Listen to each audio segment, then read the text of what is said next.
ሽርጉድ ኮንሰርት በሚሊኒየም አዳራሽ ሙዚቃና ምግብ በሽበሽ ቅዳሜ ሚያዝያ 18 ተደግሷል።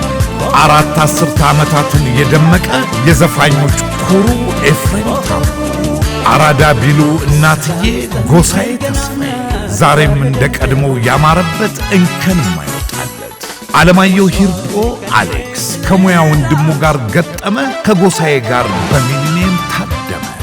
ሜላት ቀለመ ወርቅም አለች ታወዛውዘናለች።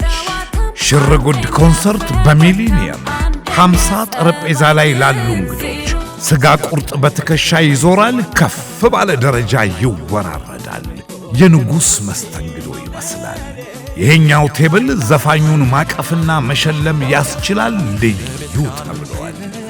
በጠረጴዛ 250 ሺህ ብር፣ ቪአይፒ 15 ሺህ ብር ምግብና መጠጥን ይጨምራል። መደበኛ መግቢያ ቀድመው ትኬቱን ለገዙ 500 ብር፣ ሲቃረብ ለሚገዙ 700 ብር፣ የዕለት ዕለት 1000 ብር ትኬቱ በቴሌ ብር። ሽርጉድ ኢቨንት ደግሶታል። መቅረት ያስቆጫል።